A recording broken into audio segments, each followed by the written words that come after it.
Apakah lalu akan buat partai politik baru?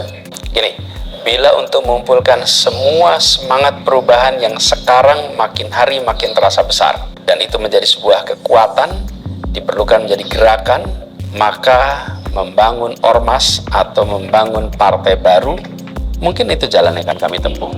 Kita lihat sama-sama ke depan. Ini adalah pernyataan terbaru mantan Gubernur Jakarta Anies Baswedan tak lama usai ia gagal maju di Pilkada Jakarta dan tak bersedia maju di Pilkada Jabar. Ya, dalam video yang ia unggah di media sosialnya, Anies menyiratkan bakal membuat partai politik. Jika serius membangun atau mendirikan parpol, lantas apa saja persyaratan yang harus dipenuhi Anies Baswedan dan timnya?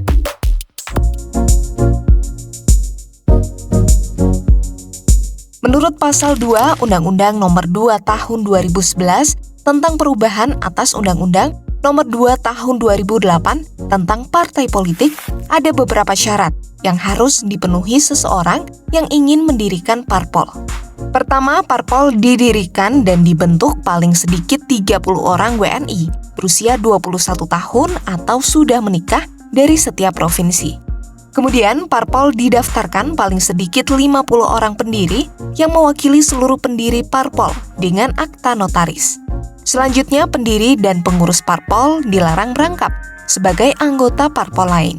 Lalu, akta notaris pendaftaran harus memuat anggaran dasar dan anggaran rumah tangga atau ADART serta kepengurusan parpol tingkat pusat. Peran perempuan juga dibutuhkan dalam pendirian parpol. Mereka harus menyertakan 30% keterwakilan perempuan.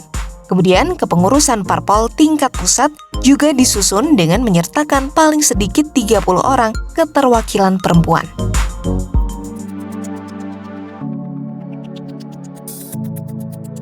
Nah, setelah syarat-syarat yang disebutkan tadi sudah lengkap, langkah selanjutnya parpol baru harus didaftarkan ke Kementerian Hukum dan HAM untuk menjadi badan hukum.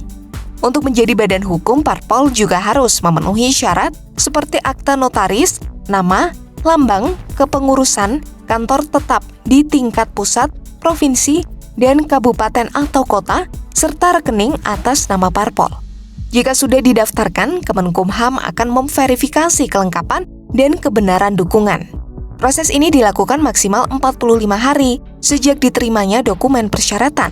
Pengesahan parpol menjadi badan hukum akan dilakukan dengan keputusan menteri paling lama 15 hari sejak berakhirnya proses verifikasi. Apakah Anies Baswedan benar-benar bakal membuat parpol? Kita tunggu langkah politik Anies selanjutnya.